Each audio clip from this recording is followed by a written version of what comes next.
broadcasting live from our studio in Appleton, Wisconsin. You're tuned into Fox Cities Core on WCZR Code Zero Radio. We're the show that gives you an opportunity to call in and be a part of the show. Our call-in line is 920-358-0795. Core. Terrence Banks, otherwise known as Soultru, is no stranger to Mile Music. He's played here a bunch of times with a lot of different artists from the area. Yeah. His music is hip-hop soul. I don't know if that's just an all-encompassing... It's honestly, it's weird because people are like, what do you play? And I'm like, acoustic soul if I'm by myself, but then there's the hip-hop elements and stuff. And then I'm like, with the band, it depends how heavy if it's more of a rock one or if, like, I've gotten to sit in with some friends that play just more folk where they're just all strings and like cello, sturts. Yeah, they're an awesome band. And you've been around for over 15 years, and your styles have kind of changed. You were more mainstream, the Temptations, things like that, and as influences. But over time, you've sort of rolled into a lot of other influences, it sounds like, in different genres that are kind of being absorbed into your style. My mom sheltered us growing up, so it's like all I had was like the Temptations movie and then like a bunch of religious films. But then like I had the access of seeing like movies like Hellraiser when I was a child because like at that point my mom hadn't really grown into her Christianity and then her schizophrenia and everything connecting together, and then like she just sheltered us. So it was like I would put headphones on at night just to listen to like rock and everything because I'm like, there's other stuff out here and I don't get to listen to it. And I'm like, no, like this is wrong. Oop. My bad. Did you have siblings? Yeah, me and my brother, there was two of us. And it's like, I haven't met my dad, but they were in the military together. And I was born down in Fort Sill, Oklahoma. And we grew up together our whole lives. And he's doing better than he was back in the day. But we definitely grew up in a rougher neighborhood and everything like that. And it's just always, Quad Cities is cool though. Like you get, that's how I got introduced to punk rock and metal was because of the kids in the area that were, the allies and the good things of everywhere. And I mean, there was shows that I'm just like jumping them. I'm like, what is a mosh pit? Like, whoa, bro, like what are y'all doing over there? And then like watching, the friendly ones, which is the majority of them, somebody falls, like, hey, if there's water spilled, like it's probably not going to get cleaned up, like, fast enough. So it's like if people fall or slip or whatever's going on, pull them back up or whatever. And then you have some of the people that are just like hardcore two-step and they're like, I might catch you, I'm so sorry. And then like I dislocated my ankle once in a mosh pit, and it was like it was like one of those fun like just jumping ones, and then we all fell, and then like our legs just pretzeled. And I mean it's like 15 people, but there's like 6 or 7 of us that my legs were underneath, like my feet were under everyone's legs, and then my legs were like, my foot was to the side, and I go to step up, and I'm like, oh my gosh, if I go any further, this is coming out. Like, there's nothing I can do. And then so I stand up, and I'm like, and I go as high as I can, and they're like, bro, we cannot move. We cannot move. And I'm like, bro, if I do this, like I'm yelling, and there's a band right there. I'm like, if I do this, I'm going to break my ankle. And so like, we're sorry. So I stand up and I'm like, and I just, oh my gosh, it was so terrible. But I'm like, but then later on there's this dude, hardcore two-stepping, because I stuck around for a while because I'm like, well, I'm going to at least get my money's worth before I leave. It's going to be worth it. And so, I mean, yeah, Quad Cities, we're very stubborn people down there. Well, and for people that might not be familiar where the Quad Cities are, can you tell me what the Quad Cities encompasses? Yeah, Davenport, Iowa, Rock Island, Illinois, Moline, Illinois, Bettendorf's right next to Davenport. And then you've got, like, you almost have, like, suburbs a little bit, too. But, I mean, like, they try to change it, I guess, from Quad Cities to Quint Cities, like, at that time when they were trying to keep the name growing or whatever. And then they just gave up on it because it didn't stick, which, I mean, luckily, because it's like, what number would you have stopped at? Like, it's like, guys, come on now. So it sounds like you were growing up. I mean, you're mostly, your mom had you into the church things, choir things, but you had still, you're pulling in already at a young age different influences. When did you get interested in actually playing music? It's kind of weird, but like, it's like I hate to be like one of those people that feels like they just were meant to do this, but like, I mean, I've always like, music's always spoken to me. Like, it's such a weird, and I mean, I think it was my uncle, one of my uncles, my Uncle Dino. I read about him in Black Eyed Peas, and he passed when I was super young, passed from AIDS, and like, I think that, like, I remember, like, I'm not a very religious person. I'm spiritual. I mean, I believe that there could be a God, there may not, whatnot. Like, I'm not hating on anyone else. But back then, I used to pray to God, and I'd be like, because I missed my uncle so much. Like, I was like, use me. Like, give me his voice. Like, and like, because when I didn't sing in the choir. I was just in the pews.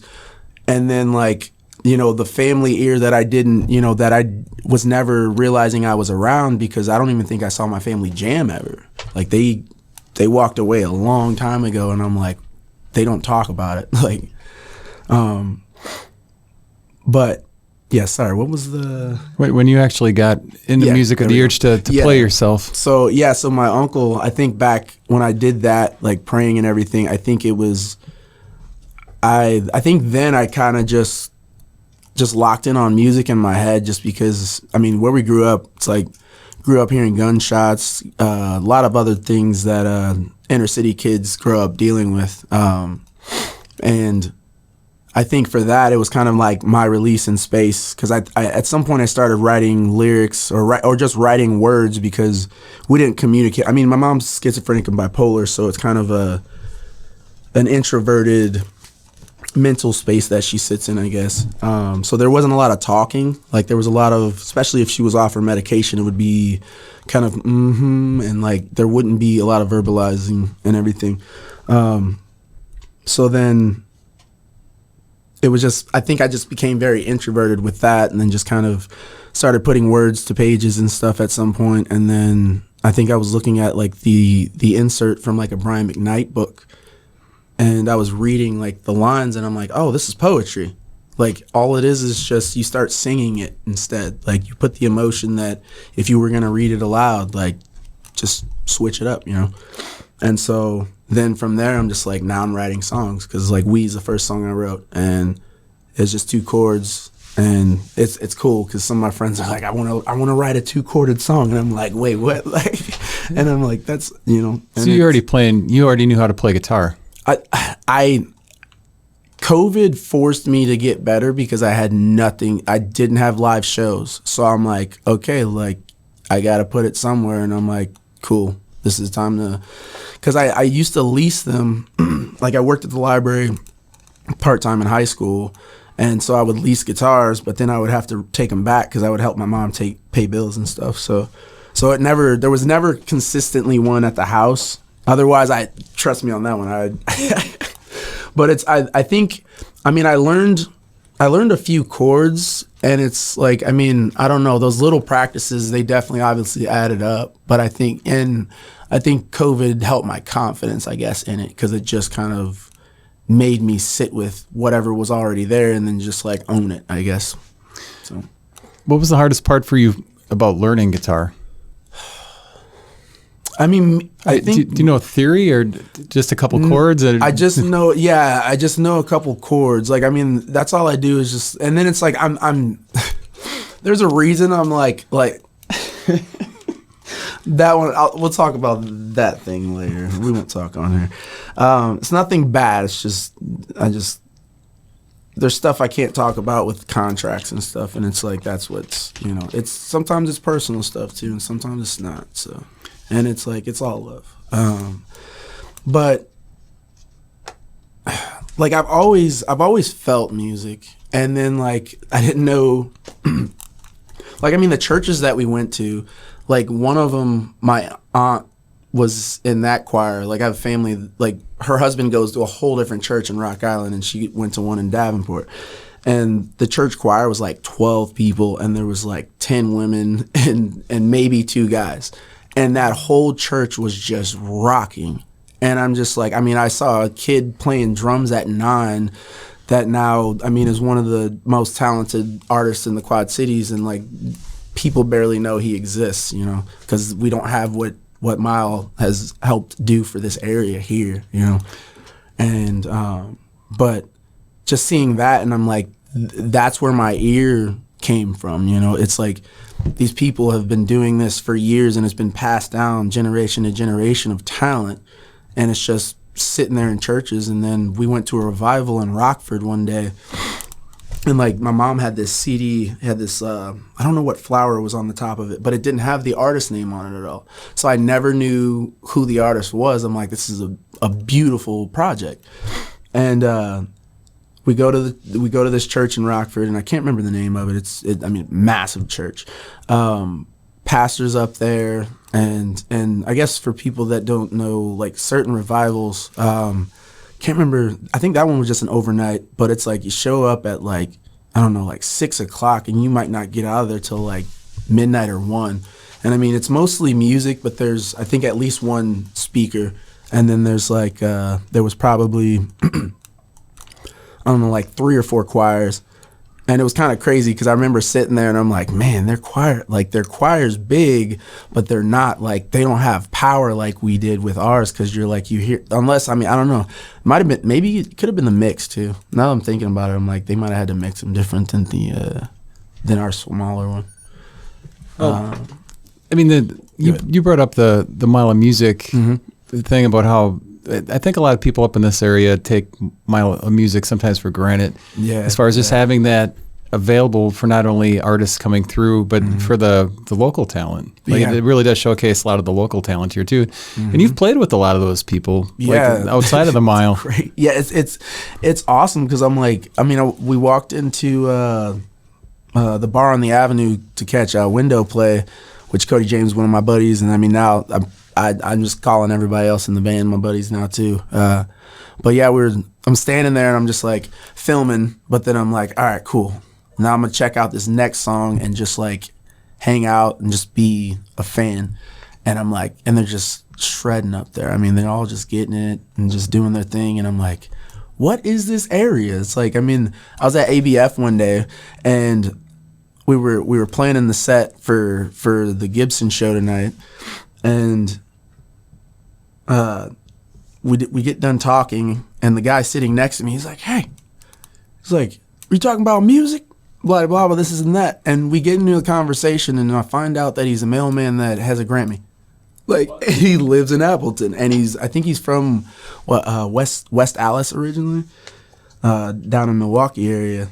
But yeah, we were just sitting there talking. He's with his wife, hanging out, drinking beers and stuff, and doing their thing.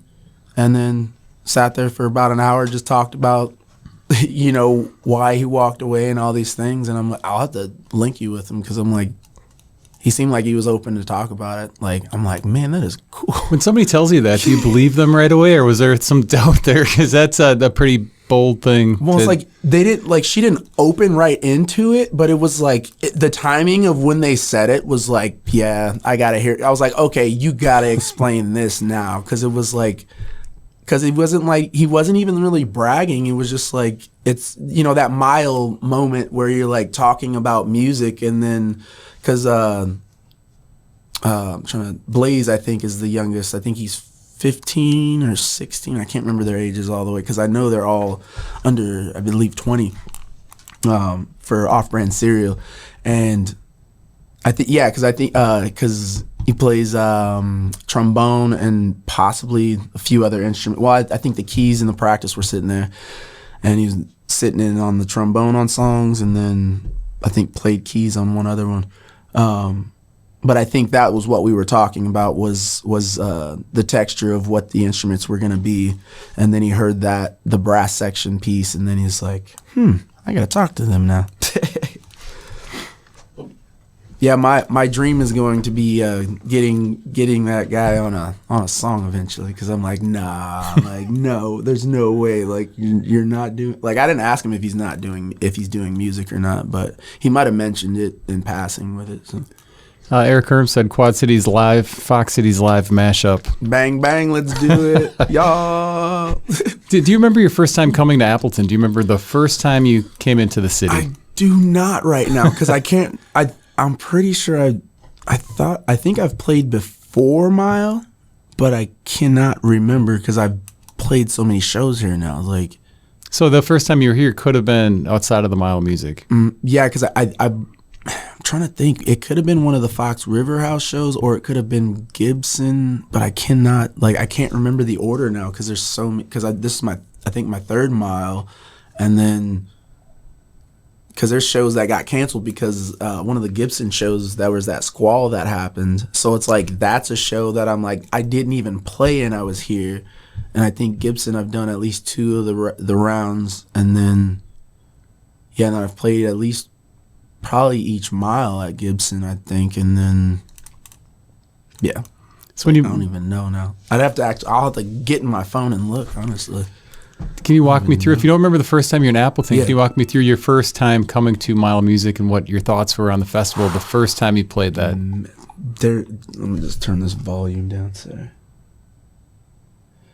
Like it's still like a song Before You Go Alone, like, is like, I'm still like sitting in the fact of who I was sitting on stage with. Like, I'm like, what is this? Like, I was asking Cody, because he's like giving me the rundown, just giving me a heads up of like what to expect, and you know, and this and that. And then I was like, hey, what's this? And he's like, to be honest, I'm not sure. And I'm like, all right, cool. And then like texting him with Ian and whatnot. And then I was like, okay, cool. Like, I did a writer's round with Julie Williams, and then the distribution deal I'm signed to is in Kansas City, the Record Machine. And so Calvin Arsenia, I'd already checked out their music and everything. And so I'm like, okay, cool. Like, these are some awesome artists that are going to be on this stage. Now we're standing in the back room hanging out, and I'm meeting Nigel. I can't remember how his last name is correctly said. But Nigel Weirn, I apologize to y'all for messing up his last name. But hanging out with him, meeting him backstage, and his friend or partner, I can't remember her name. But I'm sure, I mean, they come back to America quite often. Like, I wouldn't be surprised if they got a space here now, because I'm like, man. I got to get down to Australia just at least once just to do a show. I'm like, well, they were featured in the Mile Music PBS special. What were your thoughts on that? Oh, I still have not watched that whole thing. I've been so freaking busy, I think, and plus it's like, yeah, I know what it is. I want to watch it with my daughter. That's why I haven't watched it yet. Yeah, you mentioned your daughter is 6, right? She'll be 6 on October 2nd. What did having a daughter change your perspective on songwriting? Oh man, I don't even know. Like there's a song that I haven't even I've shown some past band members, but I don't think I've shown all of them. But there's a song that I wrote for years ago, because I think it was like She's Got My Eyes. It's such a crazy thing, because I remember like holding her and like looking, and I'm like, this is weird, like. Because I'm just like looking at my own eyes, and I'm like, this isn't even me, man. This is crazy. But yeah, it's fatherhood is something else. It's like, and it's a journey. Does she like watching you perform? She's seen me perform a few times. Yeah, it's oh yeah, one of them. There was Stephen Hole Experience, I believe that year. She came up. It was an outdoor amphitheater setup, and. I believe that was a Stephen Hole Experience show, which I believe they're from Milwaukee area, actually. But yeah, she came up while I was sitting on I think one of the amps that they didn't have plugged in or whatever. He's like, hey, you want a chair, or you just want to sit on this? I was like, yeah, I'll just sit on that. Sitting down, hanging out, got my merch open, or my tip container, and then she walks up. I'm like, yeah, you're good, you can come up here. And then other kids came up, I think, at some point too, and just hanging out. But yeah, she definitely enjoys it. And it's like I was visiting with her before I came up here, day before I drove up, and she was just sitting there singing something in the back in the seat behind me. Does she have a favorite Soultru song? I don't know. She was born to one of them, but I can't remember which one right now. If you remember it later, you'll have to tell me what it was. Yeah, that one I'll have to. I think on that one. I think it was My Pockets. So how did you come up with the name Soultru? What's the story behind that? I didn't want to use my regular name. It's just like I mean, I don't think it's a bad name. I'm just like, it's one of those ones. I don't know. But I was trying to think of what made sense to like how I felt my whole life. Like, it's like whether I'm frustrated and yelling or just, crying because I'm sad. Like, I just want to be that. And I'm like, true soul, like, was a thing that kind of just made sense to what I felt. And then I was like, that doesn't make sense to my brain. So I switched and added soul before TRU. And then I cut the E off because I'm like, that looks weird. And so not to throw anyone off, but SOULTRU, no E, all one word, only the S is capitalized. If you Google Soultru, I do know that it comes up 2 words, and that is something that I'm going to have to talk to lawyers about because I have no clue how to fix that because it was a contractual thing from years ago. So I apologize for all these very confusing, like my friends still do it sometimes, and I'm not even mad because I'm like, yeah, when you Google Soultru, that pops up. Is it hard to keep the two of them married as far as your real name and Soultru when you're going around and touring? Because you look up, Terrence Banks, well, it's like, well, is that Soultru, or is Soultru a band that Terrence Banks is in? Like it. Yeah, and that's the thing too, because it was like I just did that Springfield show, and I'm like, oh yeah, we didn't communicate that because like he just knew my name, but I think he followed me on Instagram. But otherwise, there might have been, I don't know if there was just another reason, like maybe he just chose to do that a little. Like it doesn't bother me when people do what they do. I'm like that was probably just a communication thing on my end. Also. But you're not going to change the name anytime soon, or do any updating on that? I don't plan to. So no, not at all. So you recently been dabbling in more. You're historically doing like acoustic shows, like your singer-songwriter stuff, but you're dabbling in full, like having a full band and playing with a full band. Yeah, that's always been my preference. Like it's like I don't hate on playing solo. And I'm like, I love playing solo, but then like when I play with my friends, I'm like, this is exactly why I want to do this, because I can have so much more fun. Because it's like, if there's no one there, it's like, guess what? Like, there's 5 people on stage with me still. And like, we're just hanging out and we're practicing on this really cool venue that's, got the bartender and the door person, or just one person that's doing everything, and like, do you recall any shows offhand that didn't turn out how you thought they were going to turn out, or some weird kind of thing happened? I mean, there's probably lists, but I just like if it's like something simple like that, like I mean, there's like nothing about that is like the idea of what you're like. I'll give one story from like a recent tour thing, but yes. So we were in Seattle, which I'm not gonna tell other stuff of Seattle, just about the Everett show. So yeah, we were in Everett, Washington. I can't remember the name of the venue right now, but I'll look it up and share that later. Or I'll just come back on the show and have more details or something, I guess.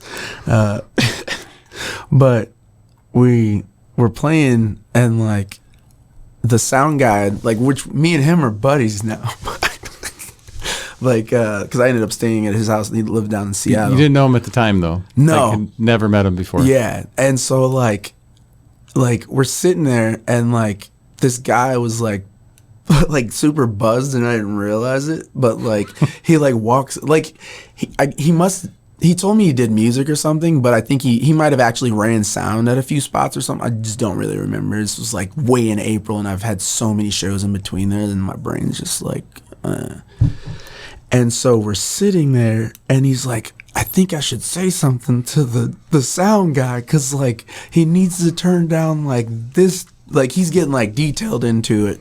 And I'm like, I mean, if you feel like the need to do that, like, because it was like, I mean, the sound was weird in there, but then like talking to the sound guy later, he explained why stuff was a certain way.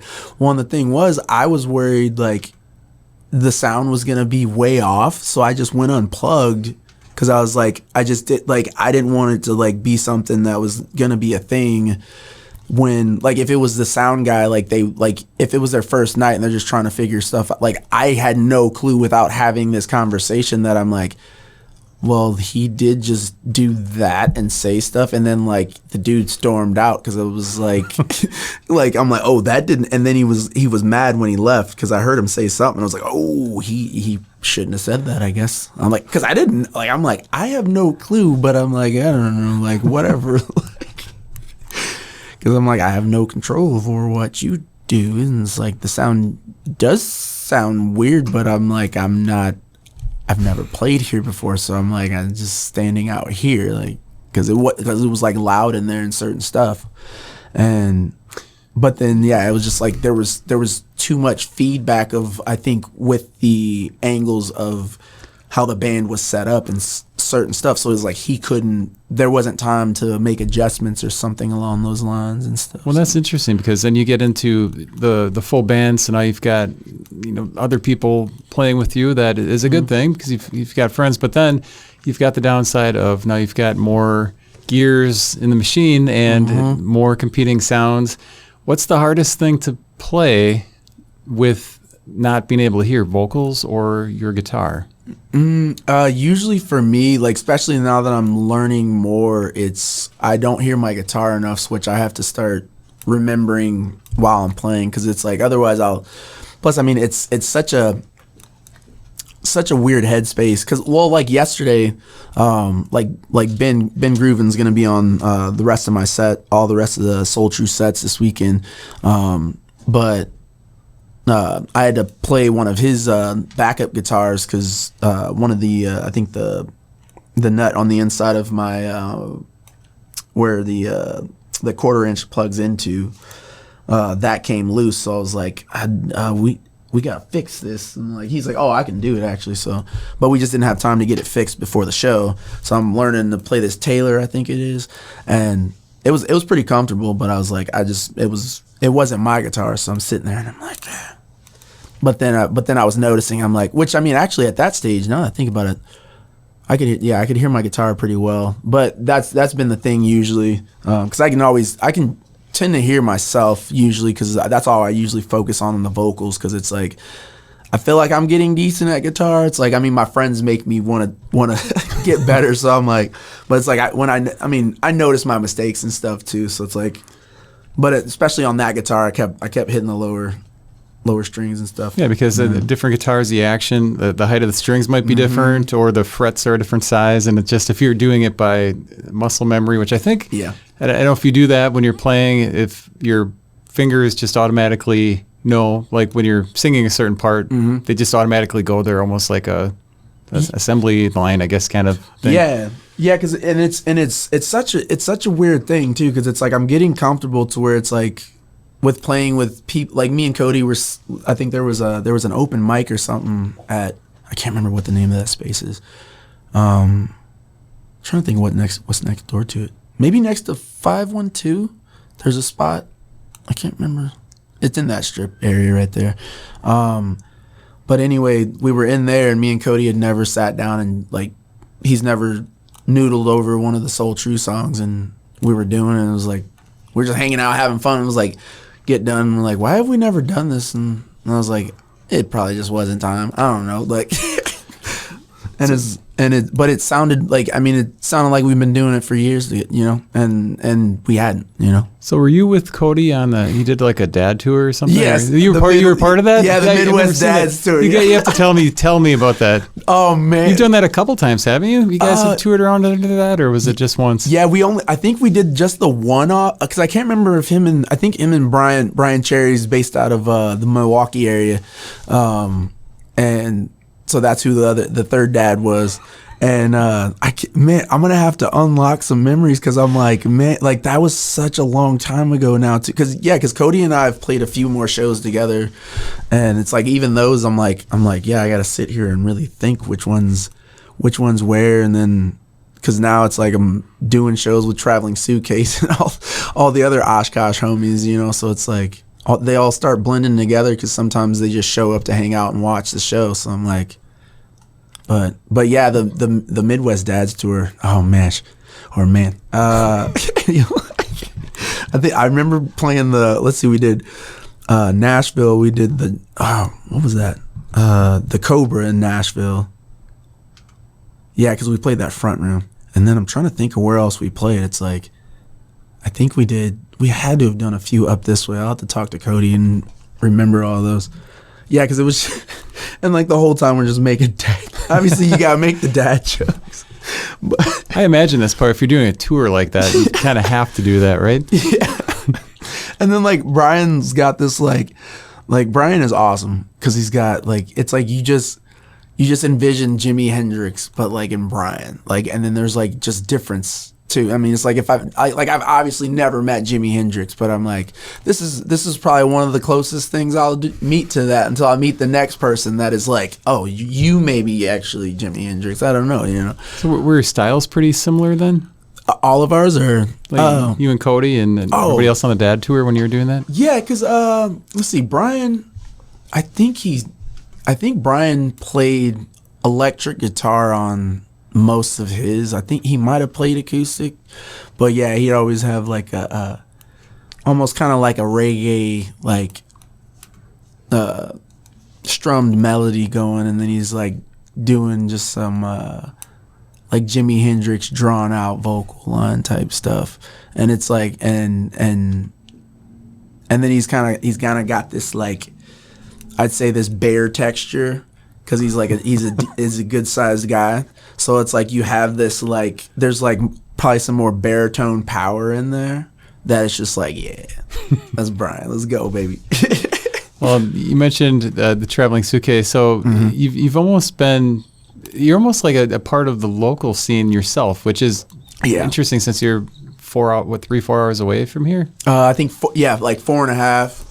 So you probably find yourself up here just as much as you do back down in the Quad Cities, or even like you're probably not even in the Quad Cities a lot of times, because you're touring around. I have not, like, I haven't even played a show I've played the Farmers Market, and then but outside of the, let's see, Farmers Market and the Rock Island one and the Davenport one, those are the first 2 shows I played this year in the Quad Cities.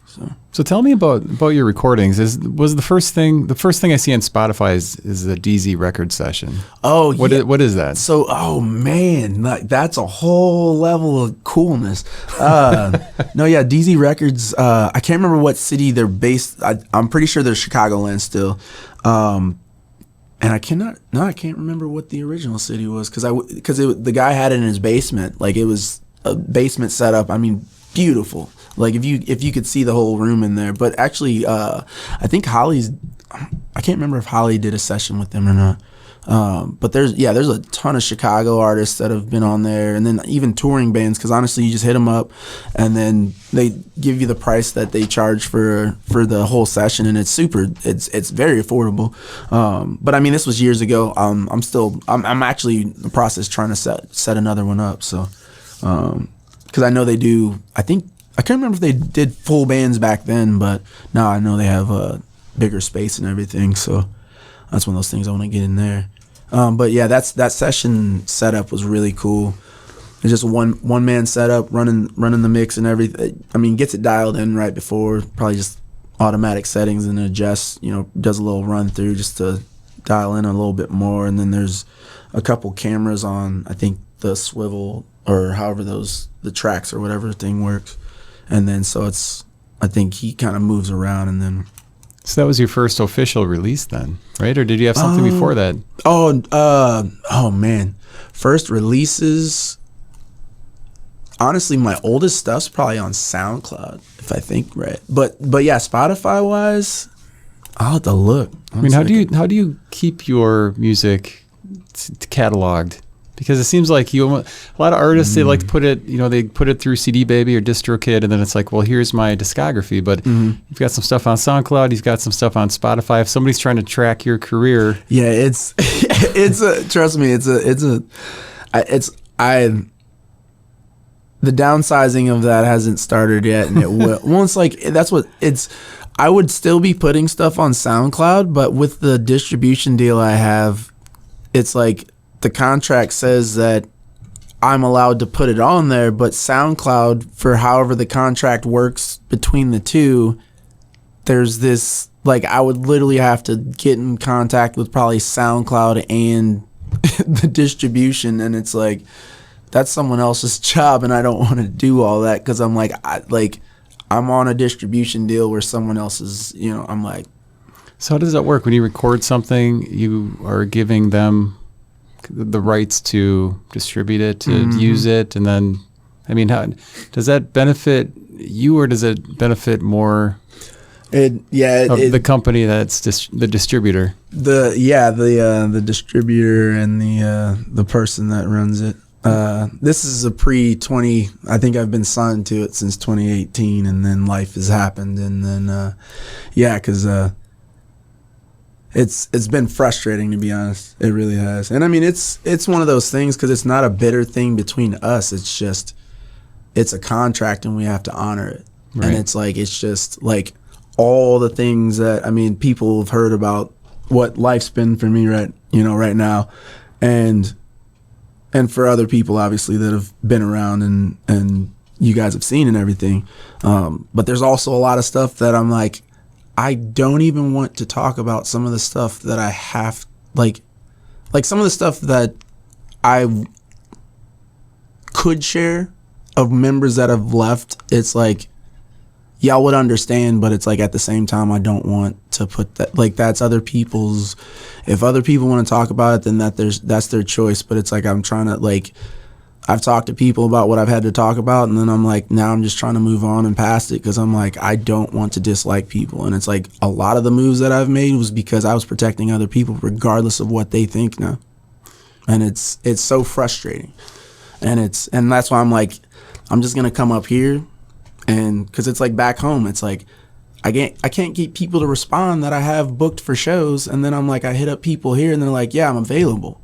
And I'm like, and then you communicate, and it's like, even just the little things, it's like, guys, like, this is if we're doing this as a band and we're trying to do this as money making, you have to communicate. You have to let me know if you can make practices. You have to do this, like. So in that aspect, it sounds like not having a band would be easier. Now it's just, I'm blessed to have a lot of music homies. So I'm like, I'm just going to use my resources. Like, cause it's like, it's like, I'm going to continue to play solo as it is, when people ask for that or whatnot. But I mean, I want to help fix the world. Like, I mean, that's just what it is. It's like, I don't want to be where we are. And like, I don't want my area to be what it is. And it's like, for me, I'm like, cool. Like, some of y'all, a majority of people are trying to fix things down there, but there's people that are in rooms and spaces that are not. And it's like, for me, I'm like, cool. Music is a thing that can help heal a lot of stuff. And I'm like, you know what? We'll just have to do it through that. Like, do it properly, do it with love, and just do what we got to do. I think you might have already answered it, but what's the hardest part about touring? You tour so much. How do you keep that sustainable where it makes sense, where you can continue to do it? Honestly, like this, like there's so many stories from tour. It was like when I went out west, I would have made money, but then there were situational times where things happened and I had to get on flights instead of buses and stuff like I was doing back then, or trains and everything. And but it was like I would have made the profit and everything, but also at the same time, people were mad that I still did the tour. And I'm like, listen, like, I'm getting a divorce for things that some of y'all will never understand. And it's like people that have heard why that is happening, it's like they get it. And it's like I went from having my daughter every day since she was born to having to not have her. And like, I'm like, okay, the music, I have to find a purpose and a reason to keep, like, I wasn't like me. It's like I'm anxious and depressed, and it's like either way I'm gonna put it in the music. It's like, okay, I stay home and I write more music or record, but then I'm like, okay, I have shows booked. Let me just go do those shows. Let me move forward properly. Let me heal properly. Let me go see the mountains. Let me go experience stuff that I haven't seen in a while, that I've been missing for years.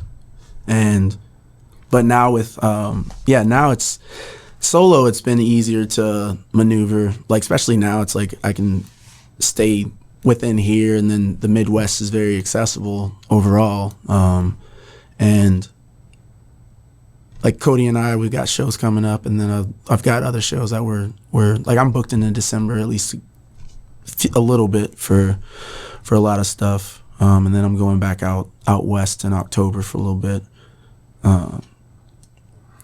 Yeah, it's like now it's it'll be cheaper and better for me now that I'm living here and renting a room. That'll be a little bit more balanced and better. So, well, your latest EP came out in 2023 called "The Legend of Guitar Boy." Mm-hmm. Tell me about that. Oh man, that project was fun. So there's this buddy of mine, Jim Swim. Jim Swim? Yep, Jim Swim. He's dope. Yeah, I think from the Quad Cities originally, and then as a teacher up in Iowa City, I think went to school up there, and then graduated and stayed in the area. And just another super sick producer, like bedroom producer, like all, like has a nice little setup, keyboard, like nice mix board and like smaller setup and more compact setups, but got some little MIDI setups, guitar, bass, and then hit the play, hit the record, and like Bacchiotomy, I wrote that. I probably got the recording in my phone somewhere, but then I was working after I left FedEx. At some point, I was working. During COVID. Ugh. Yeah. I was working there, and I had pulled my back, like during my FedEx days a few times. Like, I mean, there was a time where I'm sitting in the truck, and like my boss, like I was out for like a couple months or something, and he just had me sitting in the truck the whole drive. I'm like, bro, this is not helping my back. He's like, well, you want to get paid still? I'm like, okay, I guess I'm listening to you. I don't know what else to do, I guess. But then so I'd left there at some point, and I'm like, I'm just making beds, like simple enough. And like my back starts hurting one day, and I'm like, this is some stuff, man. And so I'm like, I gotta record something. There's just like, it was just a lot of my inspiration comes in passing sometimes. I mean, especially if I'm doing something I don't want to do. It's like it's the greatest time for inspiration, I guess. But then what is the movie? Is it Half Baked, the Chappelle movie? Friday? No. Half Baked? Yeah, the stoner film. Jim Brewer and I think so. Yes. Chappelle. Yeah. Yeah. Okay. Yeah. So that's where the Bacchiotomy word. That's where I learned that word. I'm assuming that's where it comes from originally. But yeah, I think it was one of the Chappelle side characters, like the rapper or whatever. He was like said something about needing a Bacchiotomy. So I was like, that always stuck in the back of my head. And then I'm like, oh, pop culture. Let's do this. All right. And then, like, I already had the melody, I think, and then Jim just, like, throws on, just tempos it out or whatever, and then just, like, starts picking up instruments and just starts adding textures and layers, and then, like, at points just mixing whatever. And then, what else is on there? Fighting a War. Oh, man. Yeah, that one I think I don't know if I had all the chords figured out or if we wrote that one together. I'll have to remember that one. But and yeah, you've that got one was heavy. Neighborhood seems like to be a big one off there, and then Moments. Yeah, Moments I play all the time still. I love that one because I kind of wrote it like to have that perspective to where like if a person's singing it, then it's like they can add themselves into some of those lyrics and everything.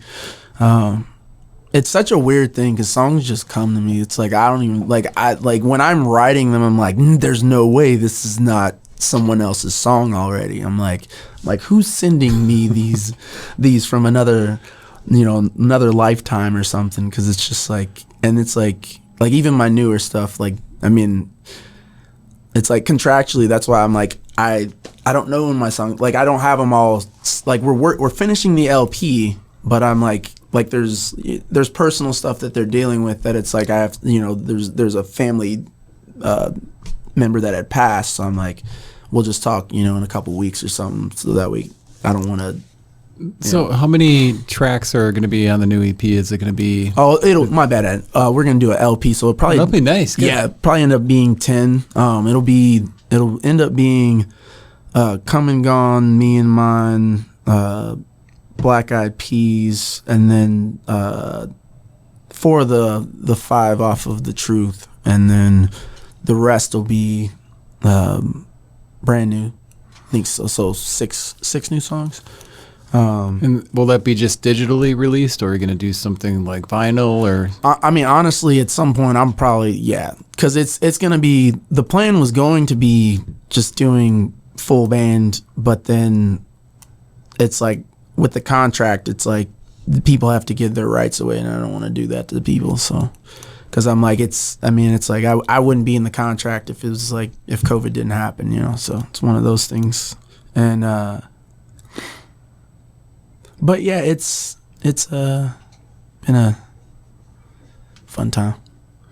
So, Mile of Music again. It's we're currently in day 2. You've got a lot of shows coming up yet for the Mile, and you mentioned working with Shrimp Vision. Ben Grooveman. Ben Grooveman. So he's got a few names of them. Yeah, he's got a just like just like you. He's got an interesting kind of thing going on. Like he's a very good guitar player, and how is he to work with as far as being able to come up with different, like is he able to come up with things for your songs that are a little bit outside the box? I mean, to be honest, like me and him just sit on this wave. Like when you're sitting on that wavelength with people, it's like there'll be times we're about to text each other, and it's like, bro, I was just about to hit you up, and it's just it's the language of music. Like like when it's there, it's just there. Like it's weird, and it's like because like I'm adaptable to anyone type of thing, because I mean that's just the way I've always done it, because I'm like, if I bring someone else in, like I don't want them to try and fit into what's there. Like show you, I don't want to, like I want us to, like if we're the same 5-piece, then I want it to be amazing every time, and if we switch it up, whatever, like because I'm like, it's like, but yeah, sorry, I totally spun that to the side. Corey Bertram said Sir smokes a lot. I don't know what is that in Half Baked? There, is that a reference to something Half Baked? So yes, I think so. Or Sir Smokey? I don't know what that. I can't remember the exact reference, but I think so though. It's probably it's been a long time since I've seen that movie, so it's been a minute for me too, because I'm like I've seen like segments in passing like over the last couple of years, but I haven't sat down and like what. Of course, an alarm goes off. Soultru is getting a phone call. Who could it be? Who is it? Well, I thought I turned all of it down. Well, so at the Mile yet, if people want to see you, you're playing at the Gibson Community Hall Friday, 5:20, Hilton Paper Valley Empire Room Saturday, 2:40, Dr. Jekyll's on Sunday. Oops, and you're playing at things are listed in here twice. So there's an app issue right now. But yeah, so Gibson today, Hilton Paper Valley tomorrow, and then Jekyll Sunday. So you're doing every day. Yeah, I love it. I'm not even mad. I'm just like, hey, let's do it. Is there a venue at Mile Music that you haven't played yet that you'd like to? I mean, you're doing all the big ones. It seems like this weekend. Yeah, that's honestly. I mean, I don't even know. Like I think once. I mean, whenever we play next or whatnot, I definitely want to play that Courtyard at some point. That is just like. Like I seen, was walking through, we were trying to go down and trying to think, I think Work was still playing, or I'm not sure if I'm pronouncing that properly, W-U-R-K, is that Work? I'm not sure. Okay. We just gonna say Work because I'm pretty sure that's what the reference was last night. But then like we were gonna cut through and like I didn't know that there used to not be like through that Courtyard, there's like that alleyway. And then, like, I guess it used to be open. I was like, I didn't know that. It's like every time I've been here, I think it's been blocked off. But then, so like we didn't, and there was like one more song left. And then like the band there is just like the drummer is just pocketing everything. And I'm like, oh my gosh, this band is nice. And it was the drums, guitar, and then they had I don't know if they had some not backing tracks, but like kind of, like maybe additional stuff in the background. I'm not too familiar with some of this technological terminology stuff going on. But anyway, Garth is the singer, I believe, or at least the full collective of the trio. And I'm just like, what is going on right now? This is amazing, which I mean is Mile of Music. You're like, I was going to cut through here. And then you're like, I mean, I saw you multiple times and I'm like, I don't want to get stuck at this venue because I'm about to miss the last 2 songs of this band. Oh, actually, I did see you the last time we headed towards the Hilton. That's where we were heading. And then we got stuck at that stage. And I was like, all right, are we going to go? Because I'm like, I didn't want to leave because I'm like, this is way too good to leave this stage. And then my buddy, and I just met him and I can't even remember his name right now because Ben introduced me in passing. And then we do this whole meeting. We have some beers and hang out and then do the jog down the block, down the College Avenue. Yeah, down the Ave. Yeah, down the Ave. There we go. I was like, there's the better reference. Where is it? Well, it's part of the kind of the excitement of, I think, Mile of Music is getting from one place to the other, seeing people, meeting people. Mm-hmm. And I just love the fact I got a chance to talk with you yesterday in the Artist Lounge. And do you like things like hanging out in the Artist Lounge and talking? Are you bashful with going up to other artists and asking who they are and when they're playing and stuff like that? See, honestly, if I know them, then I will. But if I don't know them, it's like sometimes I'm trying to overly be aware of people's boundaries and stuff. So like sometimes, like a lot of time, and then like when I've seen celebrities out, like we were tailgating at an Iowa game years ago. Like, yeah, my friends were in college at that time. So very long time ago. I'm 37. So yeah, somebody else do that math. I don't want to, I'm young still. But like we're standing there and he's like, hey, bro, Ashton Kutcher's standing behind you. And I'm like standing there with a beer and I'm like, that's cool. I'm going to leave him alone though. Cause I'm like, and I'm not hating on what anyone else does, but I'm just like, I'm just going to leave him alone. Plus I'm like, I don't want to be friends with Ashton Kutcher. I'm not hating on being friends with him, but I'm like, that might happen. And I'm like, that's a whole nother level of friendship that you got to navigate. He probably throws some really good Super Bowl parties though. Probably. And I think Demi Moore, he was still married to Demi Moore at that time because she was at the game with him. And my buddy didn't even, I'm like, she must have not been standing right there or something. That would make more sense, which in reality, I don't blame her. I'm like, Iowa people are really cool, but then it's just like, there's just like, sometimes there's just really drunk people and they're like blatantly just hitting on the lady. And it's like, yeah, because she really wants to hear that right now, guys. You're wasted, guys. It's 11. Leave her alone. Cody James, he piped in and said, hey, boy. I mean, is that a dad joke? Help me out here. Oh, it is very much a dad joke. There's conversations that will not be on some of these podcasts. Well, if you guys do a dad tour again, we should get all you guys on here. Oh no, that'd be cool. Actually, I've seen those things where they try to people tell a dad joke or whatever, and it's like the goal is for the other people not to laugh or else they lose. So I think it would be great to have like 2 or 3, whatever, whoever's on the tour here trying to, we'll have to have some kind of prize or something for the winner. That'd be dope. We got to get some. Cody drinks. What are the waters? Liquid Death. Yep. So we can probably do some of those or something. Yeah, Cody said let's do it, so he's in. Yeah, and Brian doesn't have a choice, so we're just gonna drag him by his ankle. Well, you mentioned the traveling suitcase. I know Cody. Yeah. Cody. That's how I met Nicholas, actually. Through Cody. Mm-hmm. Yeah, I mean the traveling suitcase, such a hotbed. We were kind of talking about it a little bit yesterday. Yeah. Oshkosh has its own like scene and so many great musicians. Oh man, yeah. Appleton, its own scene. Green Bay, its own scene. Mm-hmm. How does this scene different? How is it different from the Quad Cities? Besides the obvious thing like No Mile Music, there's like ridiculous amounts of talent in the Quad Cities. I mean, like I have brought some of them here. I've brought some of them to a lot of other places, and it's just like it's the area. It's just it's one of those spots. It's like if you don't figure out how to get on the road, then it's like you can be a working musician there, but you're like it's really hard. Like you have to do a lot of work to be an original artist down there. And I mean it's one of those things that it's like it's probably how other decent sized markets are that aren't like this, because I'd imagine bigger cities have, you know, the Chicagos and those spots, they have those things.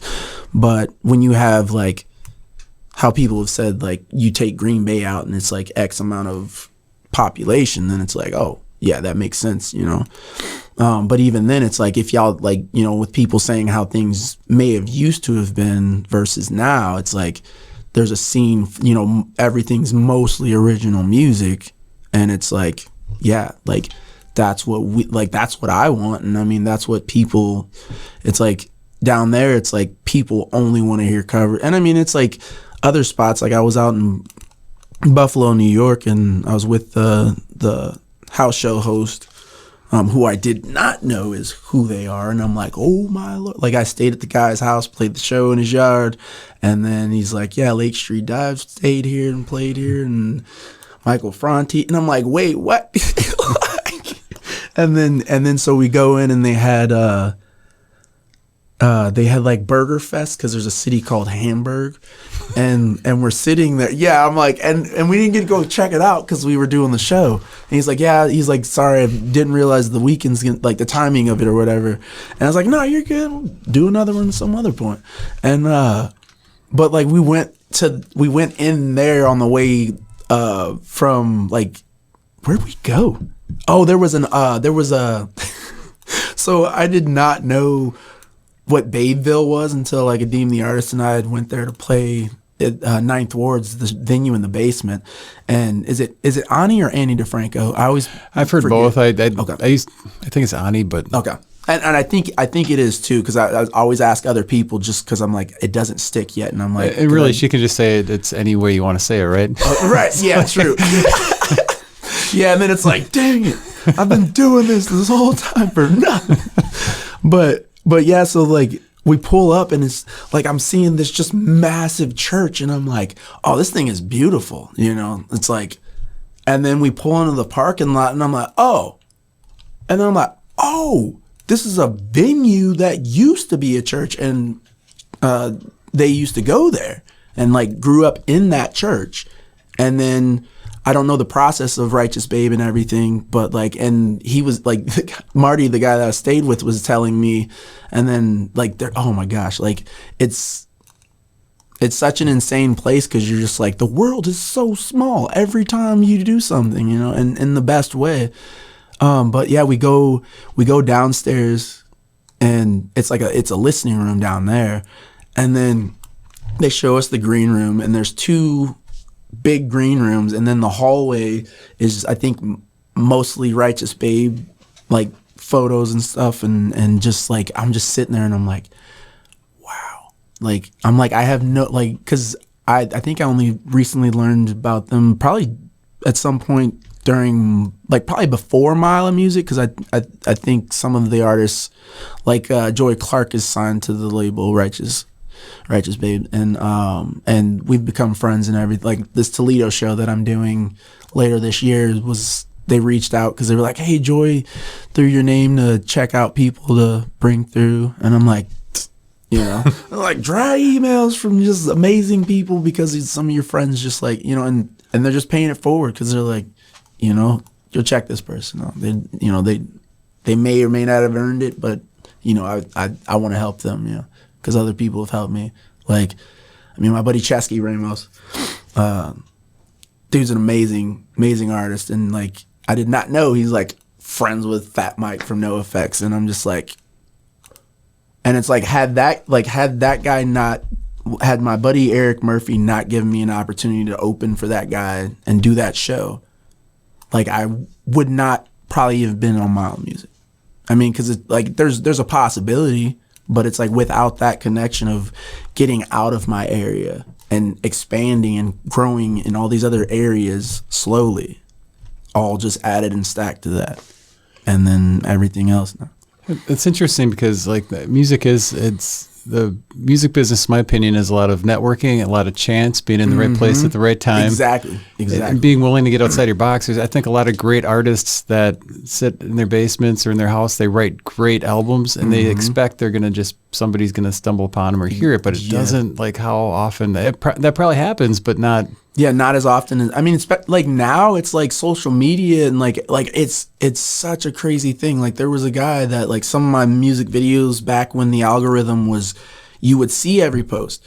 The dude's got like a couple million followers on his page, or at least 1 million on there, and he bought his house from like people, like I think he charged me $75 to reshare it. And like it was natural algorithm. Like he'd post it and then it would just catch his followers, and then everyone started seeing these videos and they're like, oh, this is really cool. And then Facebook changed it. But like he bought his house off of just doing those. And it was like I saw like Mercury's actually, I think like the Young Verse guy was one of the reasons his videos blew up even further, because it was like he just caught at the right time. And then I'm just like, you bought your house off of, and the thing is, it's like, he could have been he could have cut his prices way lower if he wanted to, but I'm like, at that price, when you're seeing how many video view, it's like, I get it, one way or another, but it's like it was organic compared to now. It's like you only get like 2 or 3 when you share it to your own fan base and you've got thousands of people following you. It's frustrating because you're like constantly trying to just get seen and get the stuff seen out that you're doing.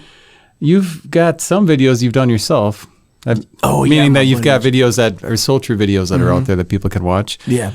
Are those ones that, like, how do you like the process of making music videos? Is that a part of the art that you enjoy? I do. Because it's like there's a lot of minimal ways that we did those. So it was like, and then just using resources. I think the one for my pockets years ago, we just went to Theo's and just asked if we could shoot a video there, and they're like, yeah, go ahead. And then, but yeah, the process is really cool, because then it's just like, especially with since all the songs are stuff that I'm writing about myself, it's like someone else could play me or whatnot, but a lot of times, it's like I like to be, if I'm going to be there, I might as well be a part of it. And then like if I decide to not do that no more, but I'd imagine it's just always going to be a cool part of the process that I'd enjoy. Where can people go to find out more about Soultru? I am on most streaming sites for music, Soultru. And then for I got Facebook, Instagram, TikTok, and all those things. But I've got, let's see, I'm trying to think of the best way to find. Yeah, because I've got my link tree attached to things. But what do you think I should mention here? I've got a Patreon. That's a good way to go.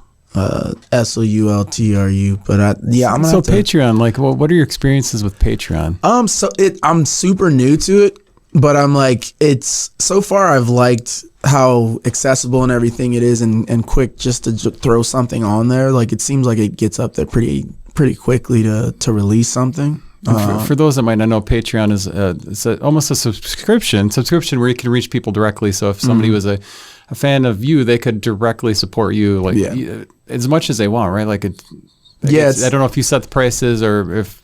Yeah, I think there's like right now. I'm pretty sure I've got it set to free. There's settings that I have to still figure out because it's like I want to kind of leave it as just donation based or whatever once I figure out all those settings, I guess. I love that because that cuts out the distribution. You're your own distributor, really. I mean, kind of through Patreon, but you're kind of setting. People are directly supporting you instead of, you're directly connecting with people with no algorithm. If they are a Patreon supporter, they'll get your releases and any information directly from you. Because for now, like we've got Eric Herm and Todd. They've got the recordings of a lot of the sets. So Fox City's live. Yeah.